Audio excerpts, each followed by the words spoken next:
नमस्कार दोस्तों, आश्रम परिवार में आपका स्वागत है। जैसे कि हम जूनियर अकाउंटेंट के 2016 के क्वेश्चन कर रहे थे पिछले वीडियो में, ये पार्ट 2 है। 10 क्वेश्चन अपन पहले ऑलरेडी कर चुके थे और अब 11वां क्वेश्चन है ये। यहाँ से हम शुरुआत करेंगे 11वें क्वेश्चन के साथ। जो पिछले क्वेश्चन में कुछ बच्चों के कमेंट्स आए थे कि सर क्वेश्चन नहीं दिख रहे, तो उस पेपर की जो पेपर था पूरा, उसकी हम लिंक वीडियो के नीचे हम डाल देंगे। और अब जो हमने क्वेश्चन 11 से लिए हैं वो हमने पीपीटी बना के लिए हैं। अब इसी कड़ी में 11वां क्वेश्चन देखिए आप। व्यापारिक संस्थाओं में प्राप्ति और भुगतान खाते के संबंध में सही बताओ, सही वाक्य बताओ। यानी ये पूछ रहा है कि व्यापारिक संस्था में प्राप्ति और भुगतान खाता, यानी रिसीट और पेमेंट की बात कर रहा है ये। तो रिसीट और पेमेंट की बात कर रहा है, तो इसमें सही वाक्य बताना है कि सही वाक्य कौन सा है। ठीक है, ये एक नाम मात्र का खाता है। पहला ऑप्शन देखो, इसमें इसका बनाना अनिवार्य नहीं है। ठीक है। दूसरा देखो, एक नाम मात्र का खाता है, तो गलत हो गया। एक नाम मात्र का खाता नहीं है, क्योंकि मैंने आपको पिछले वीडियो में दिखाया था कि जो रिसीट और पेमेंट होता है वो एक तरीके से केस होता है, तो ये रियल अकाउंट है। ठीक है, मैंने आपको बैंक और उसका दोनों का डिफरेंस बताया था। तो ये तो गलत हो गया कि एक नाम मात्र का खाता है। ठीक है, लाभ हानि की जानकारी होती है, उसको बनाना आवश्यक होता है। लाभ हानि की जानकारी से बनाना कोई ज़रूरी नहीं है। ठीक है, ये भी गलत हो गया। ठीक है, इसका शेष बचत और कमी को दर्शाता है। इसका शेष बचत और कमी को नहीं दर्शाता, क्योंकि रिसिप्ट और पेमेंट अकाउंट हो, केस होगा। कमी तो माइनस में तो जाएगा ही नहीं। बैंक ओवरड्राफ्ट हो सकता है, लेकिन केस हमेशा केस। देखो, आपके पास 50,000 है तो 50,000 ही खर्च कर सकते हो, माइनस में थोड़ी जाओगे। लेकिन अगर बैंक है तो बैंक में आप 50,000 है और आपकी ओवरड्राफ्ट की लिमिट है, तो आप ओवरड्राफ्ट कर सकते हो। इसलिए केस का कभी कमी शेष नहीं होता, तो इसे इसकी भी जानकारी नहीं है। तो इसका सही सबसे वाक्य क्या है कि इसका ये बनाना आवश्यक नहीं है, अनिवार्य नहीं है। तो 11वें क्वेश्चन का आंसर क्या होगा? ए। दूसरा देखो, अब 12वां क्वेश्चन देखिए आप। देनदारों को प्रारंभिक शेष 48,000 है, देनदारों का अंतिम शेष 60,000 है। वर्ष के दौरान देनदारों से प्राप्ति 1,00,000 है। प्राप्ति प्रारंभिक डूबत ऋण का प्रावधान है 3,000 और अंतिम डूबत ऋण का प्रावधान है 5,000। ठीक है, उधार विक्रय की राशि ज्ञात करो। देखो, एक्चुअली में क्या होता है कि देनदारों से प्रारंभिक शेष। देनदार क्या होता है कि जिस व्यक्ति को उधार माल बेचा, जिस व्यक्ति को उधार माल बेचा, वेरी इंपॉर्टेंट ये है कि उधार माल बेचा होना चाहिए, तो देनदार उसे कहते हैं। ठीक है, अपन इसमें क्या करते हैं, डेटर्स अकाउंट बनाएंगे। डेटर्स अकाउंट देखिए, डेटर्स अकाउंट, डेटर्स का शेष कौन सा होता है? ओपनिंग शेष, बैलेंस बीडी शेष होता है इसका। एनडीआर शेष होता है बाय बैलेंस सीडी। देखो, क्वेश्चन ऐसे हो गया, इसको देखिए। डेटर्स का ओपनिंग बैलेंस कितना है? 48,000। कितना है? 48,000। और इसका क्लोजिंग बैलेंस कितना है? 60,000। ठीक है, अब ये बोल रहा है कि देनदारों का अंतिम शेष 60,000, और भी बोल रहा है कि वर्ष के दौरान देनदारों से कितने प्राप्त हुए, यानी कितने प्राप्त हुए? 1,00,000। देखो, आप समझिए इस चीज को, देनदारों से प्राप्त हुए यानी आपको केस प्राप्त हो रहा है, तो आप एंट्री क्या करोगे? Cash account debit, cash account debit to debtors. देखो, डेटर्स क्या हो रहे हैं? टू बाई केस, केस क्या हो रहा है? डेबिट, तो बाई क्या लिखेंगे? केस। बाई क्या लिखेंगे? केस। कितना हो रहा है? 1,00,000। ठीक है, इधर कितने हो गए? 1,60,000। इधर टू क्या बच गया? सेल्स, ये सेल्स आ गया। ठीक है, डेटर्स की सेल्स आ गई, तो कितना हो गया? 1,12,000। इसका आंसर क्या हो गया? 1,12,000। ठीक है, ये फिर आप बोलोगे कि सर ये 3,000 और 5,000 क्या है? देखो, 3,000 5,000 ये कि provision for bad and doubtful debts. ऐसा मान के चलते हैं बिजनेस में कि कुछ डेटर्स ऐसे होते हैं जो पैसे नहीं देंगे। यानी ऐसा मान के चलते, मान लो 500 डेटर्स है, 500 व्यक्तियों को उधार माल बेचा, उसमें से कुछ ऐसे होते हैं कि 10-20 ऐसे होते हैं जो उनकी पैसे देने की संभावना बहुत कम रहती है। तो इसलिए क्या होता है कि उन डेटर्स को ऐसे फ्यूचर के लिए मान के चलते हैं कि वो 10-20 पैसे नहीं देंगे, तो उनके लिए अपन क्या बना लेते हैं? प्रोविजन बना लेते हैं। ठीक है, तो इस क्वेश्चन में इन दोनों चीजों को कोई महत्व नहीं है, क्योंकि इनका खाता अलग बनता है। और अपन को क्या पूछ रहा है? केवल उधार सेल्स की, उधार सेल्स कितनी हुई, तो उधार सेल्स कितनी हुई अपनी? 1,12,000। आगे बात समझ में? ठीक है, नेक्स्ट क्वेश्चन देखेंगे अपन। देखो, 13 क्वेश्चन है। यदि बेचे गए माल की लागत कितनी है 26,000, प्रारंभिक रहती है कितना है 2400, ओके। सेल्स कितनी है 30,000, जीपी कितना है 4,000 और अंतिम रहती है कितना है 1600। तो क्रय की राशि ज्ञात करो। देखो क्रय की राशि, देखो दो तरीके हैं इसके, मैं आपको दोनों तरीके बता देता हूँ।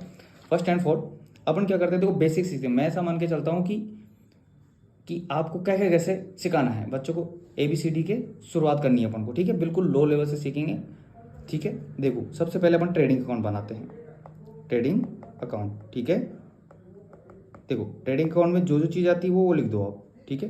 देखो यहाँ पे आएगा ओपनिंग स्टॉक, ठीक है।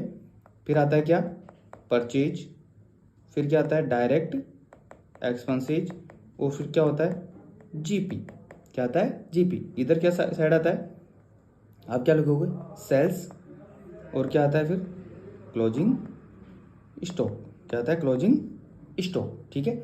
अब देखो जो जो चीज़ आपको इसमें मेंशन कर रखी है क्वेश्चन में वो लिख दो बस आप। देखो ओपनिंग स्टॉक कितना दे रखा है, देखो इसमें ओपनिंग स्टॉक दे रखा है 2400, कितना दे रखा है 2400, ठीक है, okay. Cost of goods sold को थोड़ी देर के लिए आप स्किप करो, ठीक है। विक्रय कितनी दे रखी है, जो जो चीज़ में ओपनिंग स्टॉक में आती है, ओपनिंग अकाउंट में आती है, जिसमें ट्रेडिंग अकाउंट में आती है, वो चीज़ें आपको देखनी है, ठीक है। ग्रॉस प्रॉफिट कितना दे रखा है 4,000, क्लोजिंग स्टॉक कितना दे रखा है 1600, ठीक है। अब देखो जो चीज़ दोनों साइड का योग बराबर आना चाहिए, इधर कितना आ जाएगा 31,400, तो इधर भी कितना आना चाहिए 31,400, ठीक है। तो देखो डायरेक्ट एक्सपेंसेस नहीं है अपने पास, कोई दिक्कत नहीं, अपन को क्या निकालनी है परचेज, तो इसको और इसको जोड़ दो, बीच का अंतर क्या आ जाएगा ये परचेज आ जाएगा। तो 31,400 में से अपन कितना घटा देंगे 6400, कितना घटा देंगे 6400, तो कितना आंसर आ जाएगा 25,200, कितना आ जाएगा 25,200, ये क्या आ जाएगी अपनी परचेज आ जाएगी, ठीक है। तो इसका आंसर कितना हो गया 25,200, ठीक है। देखो अब इसका एक ऑप्शन एक और है, इसका अपन जैसे निकालते हैं, देखो COGS कैसे निकालते हैं। COGS का सूत्र होता है, देखो COGS opening stock plus purchase plus direct expenses minus closing stock, ठीक है।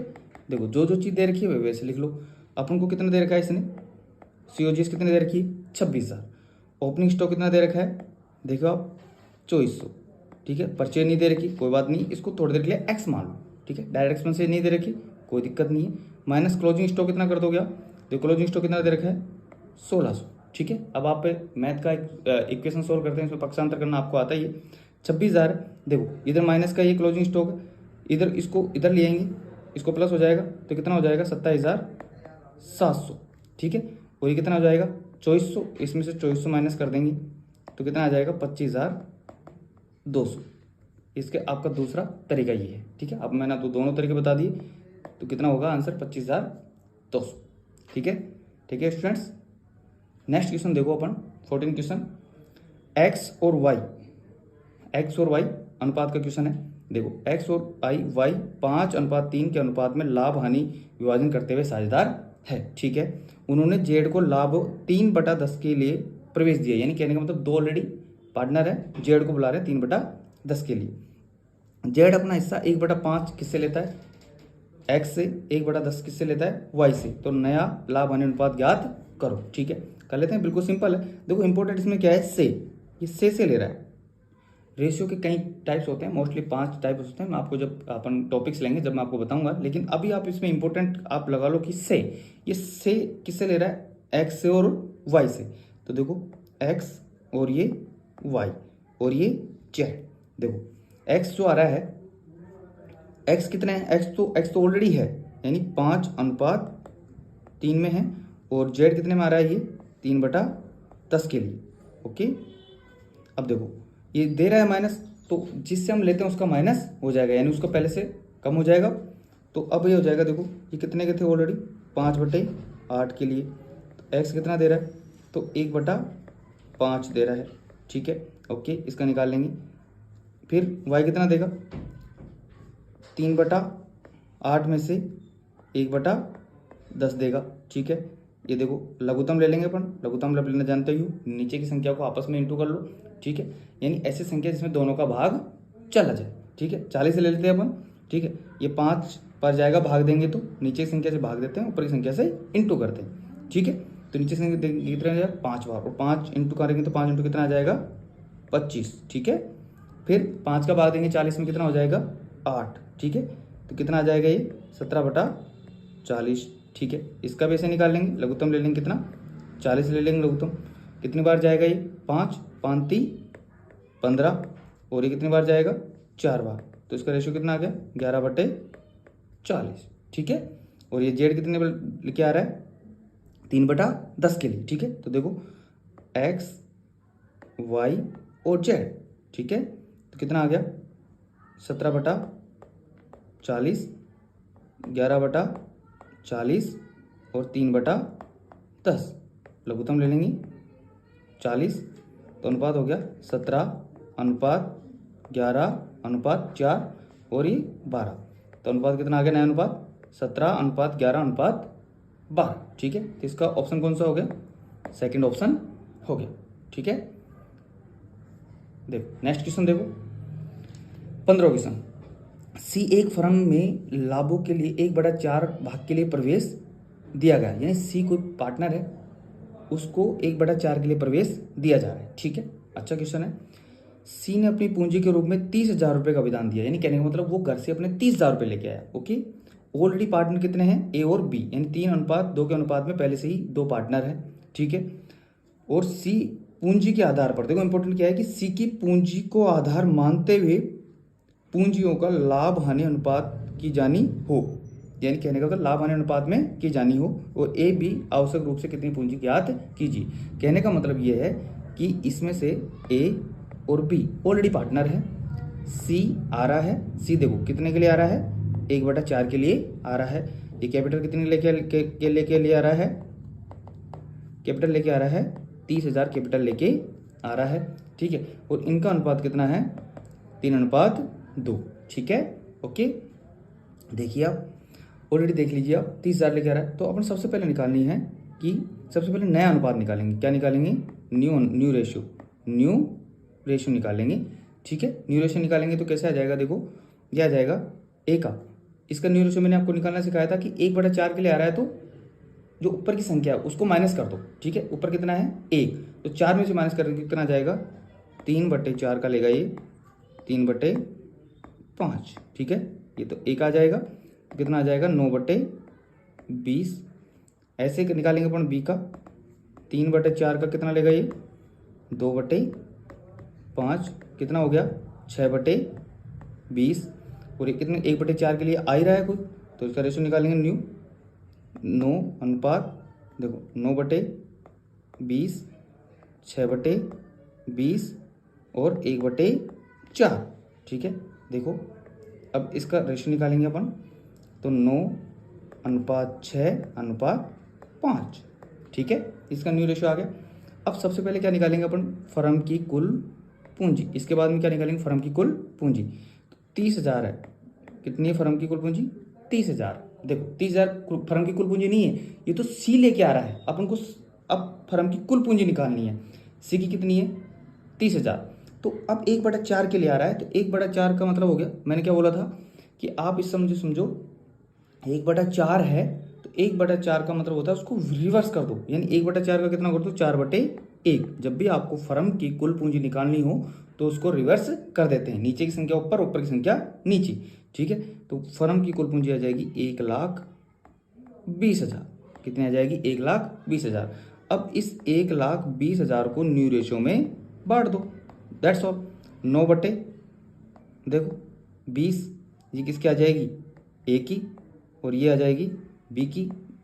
1,20,000 को 6/20, कितनी बार कट गया 6, यानी 6,000, और 9 यानी 54, यानी ए कितने लेके आएगा 54, यानी 54 की कितनी पूंजी है, ए की कितनी पूंजी है 54,000, और इसकी कितनी है 6 से काट दो, फिर कितना जाएगा 36,000, और सी कितना लेके आ रहा है 30, तीनों को जोड़ लो 1,20,000 आना चाहिए, तो ए कितना लेके आएगा 54, बी कितना लेके आएगा 36। तो ऐसा ऑप्शन देखो इसमें 54 और 36 हो, और वो भी सिक्वेंस वाइज। देखो ऐसा है, पहले में 54 है, ठीक है, दूसरे में 32 है तो ये गलत हो गया। दूसरा देखो 54 है और 36 है, ए का और बी का क्रम से देखना है अपन को, सिक्वेंस वाइज देखना है, तो इसका आंसर पी हो गया। आगे बात समझ में? ओके, इसको आप ऐसे भी कर सकते हो कि जैसे आपने 1,20,000 निकाल लिया, तो 1,20,000 में से आप डायरेक्ट 30 तो सीखी है ही, तो 90, तो 90 को क्या करो आप 2 के रेशो में बांट दो, 3/5 ये आ जाएगी ए की, और बी का भी आ जाएगा। इसका एक तरीका ये और है, और 2/5 इस रेशो में डायरेक्ट बांट सकते हो आप।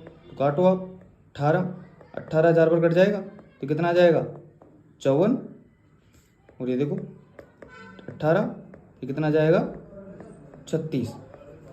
ओके, नेक्स्ट क्वेश्चन, ठीक है। समझौते के अभाव में साझेदार अधिकृत होते हैं, ठीक है। यानी समझौते का अभाव, समझौते का अभाव का मतलब मीन्स क्या होता है कि समझौते के अभाव में, यानी जब पार्टनरशिप करते हैं, जब कई लोग पार्टनरशिप मिलकर अपन कोई चीज़ की किसी बिजनेस को स्टार्ट करते हैं, पार्टनरशिप करते हैं, तो उसमें साझेदारी डीड बनाते हैं, जिसको हम हिंदी में बोलते हैं साझेदारी संलेख, जिसमें कुछ पॉइंट्स होते हैं जो अपन बैठ के सभी लिखते हैं, ठीक है। लेकिन कई बार क्या होता है कि अच्छी यारी दोस्ती होती है, अच्छे दोस्त होते हैं, उनको बिजनेस स्टार्ट कर लेते हैं, लेकिन कोई समझौता नहीं करते, क्योंकि आपस में शुरू में तो सब ट्रस्ट होता ही है, ठीक है। तो अगर मान लो कभी बिजनेस में कभी अपन उस साझेदार संलेख को नहीं बनाए, आपस में आपने कोई समझौता नहीं किया, और उसके बाद में पार्टनरों के डिस्प्यूट हो गया, तो उस कंडीशन में कौन से नियम फॉलो होंगे? देखो, पहला है कि ऋणों पर ब्याज के लिए, ठीक है, कि वो पार्टनर है, जो पार्टनर डिस्प्यूट हो गया, अब वो पार्टनर किन किन चीज़ों को लेने में हक में है या नहीं है। मतलब वो पार्टनर, जैसे मान लो कि वेतन, क्या साझेदार संलेख नहीं बनाया आपने, सपोज दैट साझेदार संलेख नहीं है, साझेदार संलेख का अभाव है, तो आपको क्या वेतन मिलेगा नहीं मिलेगा? तो वेतन नहीं मिलेगा। कमीशन मिलेगा नहीं मिलेगा? नहीं मिलेगा, आपको कमीशन बिल्कुल नहीं मिलेगा, ठीक है। पूंजी अनुपात में लाभ विभाजन के लिए, यानी पूंजी अनुपात में, यानी कहने का मतलब आप कहो कि भाई जितनी जितनी पूंजी है उसका लाभ विभाजन अनुपात में अपन लाभ बांट लेते हैं, तो वो भी नहीं, सबका क्या होगा बराबर होगा, ठीक है, तो ये भी नहीं। लेकिन ऋणों पर ब्याज के लिए, यानी कहने का मतलब आप ऋण, आपने कोई एक्स्ट्रा पैसे दिए हैं, आपने पूंजी लगाई है, उसके अलावा भी आप घर से एक्स्ट्रा पैसे लेके गए हो पूंजी के अलावा भी, यानी आपने संस्था को क्या दे दिया? लोन दे दिया। क्या दे दिया? लोन दे दिया। तो लोन दे दिया तो उसके लिए उसके ऊपर ब्याज है, क्या है? ब्याज, तो वो आपको मिलेगा, यानी आप उसमें लेने के हकदार हो, तो इसका आंसर ये हो गया, ठीक है। नेक्स्ट क्वेश्चन देखिए, 17 क्वेश्चन है। एक साझेदार के अवकाश ग्रहण करने पर फर्म को सभी साझेदारों के संयुक्त जीवन पर ली गई संयुक्त बीमा पॉलिसी के लिए बीमा कंपनी से प्राप्त होगा। कहने का मतलब कहना चाह रहा है, देखो क्वेश्चन क्या कहना चाह रहा है, समझिए कि एक साझेदार है, वो अवकाश ग्रहण कर रहा है, किसी फर्म से अवकाश ग्रहण कर रहा है, वो खुद की इच्छा से कि ठीक है भाई अब मैं संस्था से हटना चाहता हूँ, ठीक है। और उन्होंने क्या ले रखी है? संयुक्त जीवन बीमा पॉलिसी ले रखी है। यानी पॉलिसी दो प्रकार की होती है, एक तो संयुक्त और एक इंडिविजुअल होती है, ठीक है। एक तो कंबाइंड होती है और एक पर्सनल होती है। तो इसमें संयुक्त ले रखी है, सभी पार्टनरों ने ले रखी है। तो कहने का मतलब ये बोल रहे हैं कि देखो पॉलिसी की राशि, देखो ये बोलना चाह रहे हैं कि ये राशि कौन सी राशि डेबिट होगी, कौन सी क्रेडिट होगी, एक कितनी राशि मिलेगी, कितनी राशि नहीं मिलेगी। देखो एक हमेशा दिमाग में रखो कि जब पार्टनर है, किसी पार्टनर की मृत्यु हो जाती है तो ही पॉलिसी की राशि मिलती है, या तो मैच्योरिटी पीरियड पूरा हो जाए, ठीक है, या फिर पार्टनर की मृत्यु हो जाए तभी पॉलिसी की राशि मिलती है। अब इसमें इस क्वेश्चन में कहीं नहीं बोल रहा कि पार्टनर की मृत्यु हो रही है, ये बोल रहा कि अवकाश ग्रहण कर रहा है। तो अवकाश ग्रहण करने का मतलब ये है कि जैसे मान लो आज पॉलिसी कराई और कल ही पार्टनर हो, एक पार्टनर ने अवकाश ग्रहण कर लिया, तो हम जाएंगे किसके पास? बीमा कंपनी के पास। बीमा कंपनी से बोलेंगे कि भाई हमारे पार्टनर गया, तो अपन ने चाहे एक किस्त दी हो, फिर वो आज की डेट में जो वैल्यू होगी उसको बोलते हैं समर्पण मूल्य, ठीक है, कि भाई हम हमारी नहीं पॉलिसी हम इतनी रखेंगे और आज की डेट की हमें पॉलिसी की राशि दे दो, तो उस कंडीशन में क्या मिलेगा? समर्पण मूल्य। तो आंसर क्या होगा? समर्पण मूल्य, ठीक है। तो पॉलिसी की राशि नहीं मिलेगी, इसमें पहला आंसर गलत हो जाएगा। पॉलिसी की राशि मैंने क्या बोला दिमाग में, एक ही पॉलिसी की राशि तभी मिलती है तो मैच्योरिटी पीरियड हो जाए या फिर किसी पार्टनर की डेथ हो जाए, ठीक है।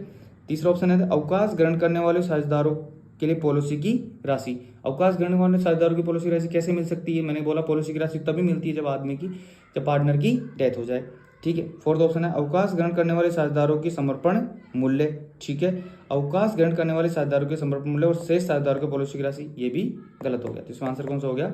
समर्पण मूल्य, ठीक है। नेक्स्ट क्वेश्चन देखो, निम्नलिखित में से निम्नलिखित परिस्थितियों के दावे की राशि ज्ञात कीजिए यदि औसत वाक्य लागू होता है। देखो औसत वाक्य लागू कब होता है कि एक्चुअली में क्या होता है कि अपन बिजनेस में क्या करते हैं कि गोडाउन में माल तो ज़्यादा रखते हैं और क्या होता है कि पॉलिसी कम पैसे करवाते हैं। पॉलिसी कम इसलिए पैसे करवाते हैं ताकि अपने पैसे कम लगे, और अपन माल ज़्यादा रखते हैं, भंडार घर में माल ज़्यादा रखते हैं। अब उस टाइम देखो अपन ने पॉलिसी करा रखी है 70,000 की, और आग लगने का दिन स्टॉक कितना है 80,000, यानी पॉलिसी तो 70,000 कर रखी है, और जिस दिन आग लगी ना उस दिन अपनी भंडार घर में या फिर गोदाम में कितने का माल रखा है 80,000 का, ठीक है। और आग से बचाया गया स्टॉक कितना है 21,600 का, ठीक है। ये आपको बात समझ में आनी चाहिए, 21,600 का, ठीक है। तो पॉलिसी की राशि कितनी है, तो इसमें एवरेज क्लोज लगेगा, ठीक है। तो आग लगने के दिन की स्टॉक कितना है 80,000, डेट ऑफ फायर 80,000, ठीक है। सेव कितना कर लिया अपन ने, सेव कितना कर लिया 21,600, ओके। अपन ने 21,600 कर लिया, ठीक है। अब 21,600 करने के बाद में अपन को टोटल लॉस कितना हुआ, देखो लॉस हुआ अपन को, इसमें माइनस निकाल दो 4, 58,400 का लॉस हो गया, ठीक है। आगे बात समझ में, आप समझिए इस चीज़ को कि आग लगने दिन का स्टॉक कितना था 80,000, सेव उसमें से आग लग गई, और अपन ने कैसे भी कोशिश करके वर्करों को लगा के कर्मचारियों को लगा के कैसे भी करके 21,600 का माल बचा लिया, ठीक है। तो अब टोटल लॉस कितना हो गया 58,400 का, ठीक है। अब तो एवरेज क्लोज लगाना है अपन को, तो एवरेज क्लोज, ठीक है। एवरेज क्लोज का सूत्र क्या होता है, लॉस ऑफ स्टॉक, पॉलिसी की राशि, पॉलिसी अमाउंट, ठीक है। और जिस दिन डेट के दिन माल गोदाम में था, डेट ऑफ फायर, ठीक है। तो लॉस कितना हो गया 58,400 को तो लॉस हो गया। पॉलिसी की अमाउंट कितनी है 70,000, जिस दिन कितना था 80,000, ठीक है। तो इसको काटेंगे, ठीक है, तो कितना आ जाएगा 51,100, ठीक है। ये अपन को पैसे मिल जाएंगे। मिलने कितने चाहिए थे 58,400, क्यों नहीं मिले, क्योंकि अपन ने पॉलिसी कम की करा रखी थी, इसलिए पैसे कितने मिलेंगे अपन को 51,100। आगे बात समझ में। नेक्स्ट क्वेश्चन है, निम्न में से किसका संबंध प्रमाणिक हानि के बीमा से नहीं है। कहने का मतलब यह है प्रमाणिक हानि क्या होती है, जैसे मान लो आग लग गई आपकी, मान लो आपका बिजनेस है और उस बिजनेस में आग लग जाती है, ठीक है। तो हानियाँ कौन कौन सी होगी, ऑब्वियस बात है आग लग गई तो कुछ दिन बिजनेस बंद रहेगा, तो शुद्ध लाभ की हानि होगी, ठीक है, ओके। स्थिर व्ययों का हानि होगी, ऑब्वियस बात है आपने दुकान किराए में ले रखी है तो उसका किराया देना ही पड़ेगा, ठीक है। कुछ मिनिमम बिल लाइट्स का आता है वो आपका जाएगा, 1 रुपये की सेल नहीं हो रही, 1 रुपये का बिजनेस नहीं हो रहा, 1 रुपये की कमाई नहीं हो रही, लेकिन ये तो आपके जाएंगे ही जाएंगे, तो ये लॉस हो गया आपके, ठीक है। फिर बचाया गया स्टॉक, यानी जो आपने स्टॉक सेव कर लिया, क्या इसकी हानि होगी क्या, नहीं, ठीक है। तो ये इसका आंसर हो गया। और विक्रय में भी कमी होगी, देखो विक्रय में उसकी बात है आपकी दुकान बंद रहेगी, डिस्टर्बेंस होगा, ग्राहक टूट जाएंगे, उपभोक्ता टूट जाएंगे, ठीक है, दूसरी दुकान पे शिफ्ट हो जाएंगे, तो विक्रय में भी कमी होगी, ठीक है। तो इसका राइट आंसर क्या होगा, बचाया गया स्टॉक, ठीक है। नेक्स्ट क्वेश्चन है, एक लेखांकन अवधि के लिए व्ययों का निर्धारण किस सिद्धांत पर आधारित है। एक लेखांकन अवधि के लिए व्ययों का निर्धारण किस सिद्धांत पर आधारित, देखिए ये अवधारणाएं हैं, ठीक है। तो अपन को क्या है कि इसको डिटेल में पढ़ेंगे कि, ठीक है, जब अपन इसको टॉपिक्स लेंगे, जब क्वेश्चंस हो जाएंगे पूरे, तो उसके बाद डिटेल में पढ़ेंगे। तो पहली उदाहरण है वस्तुनिष्ठ, सारता, अवधि और मिलान, तो इसमें आंसर होगा मिलान, ठीक है। नेक्स्ट क्वेश्चन है, निम्न में से कौन सा व्यवसायिक लेन देन नहीं है। ये बोलना चाह रहा है कि निम्न में से ऐसा कौन सा है जो व्यवसायिक लेन देन नहीं है, ठीक है।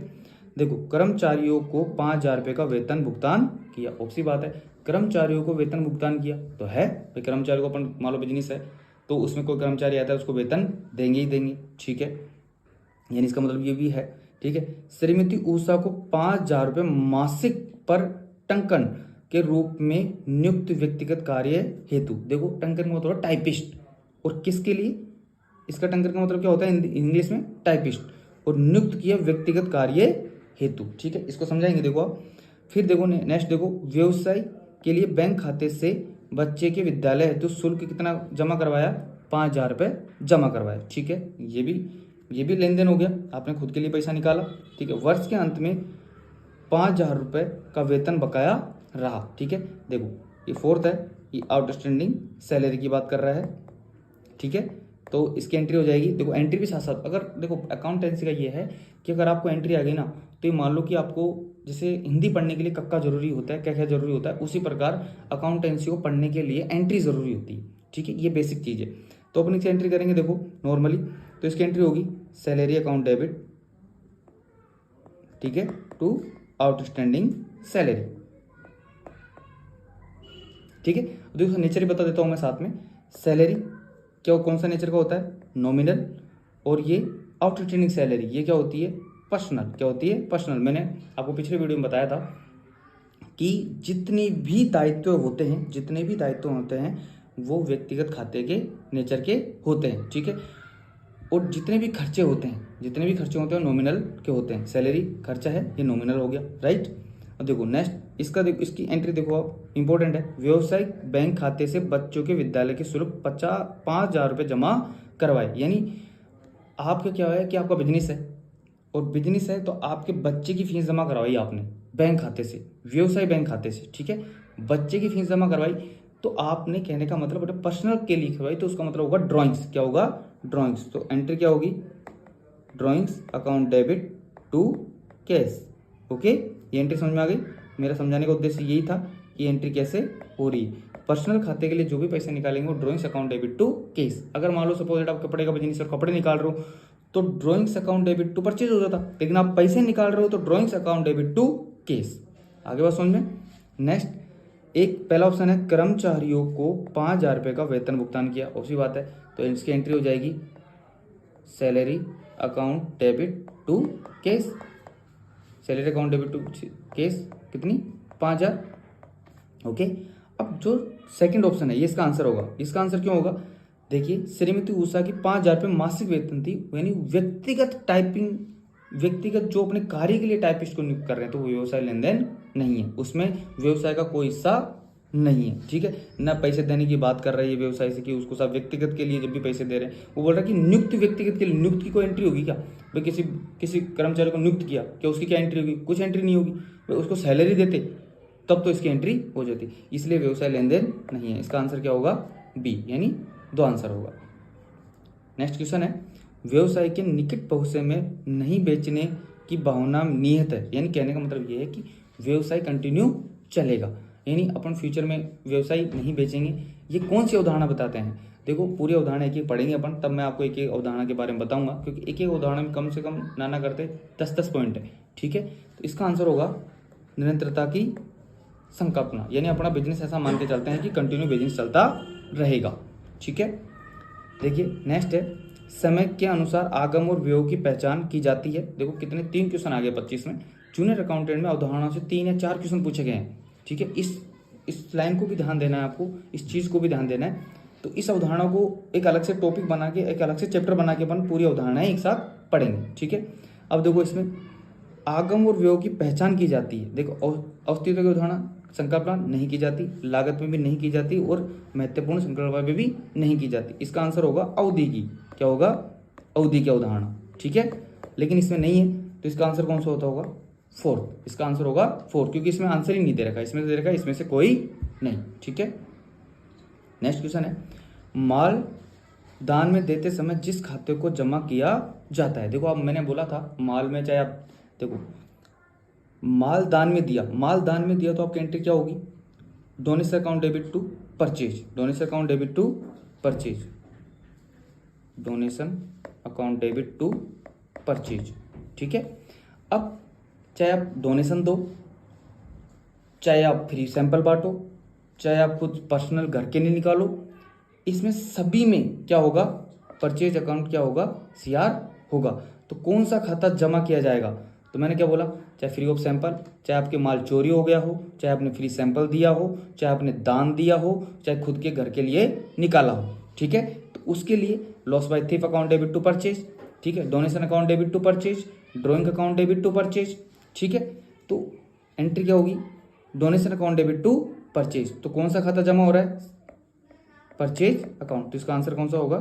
परचेज खाता। ठीक है, नेक्स्ट है, लास्ट क्वेश्चन है। ठीक है, तलपट बनाने के बाद लेखाकार को डेबिट पक्ष का योग 1500 रुपये से कम मिलता है, इसके अंतर को लिखा जाएगा। देखो मैंने अपन इसमें ही क्वेश्चन आया था तलपट के 2 क्वेश्चन आ गए। ठीक है अब तक।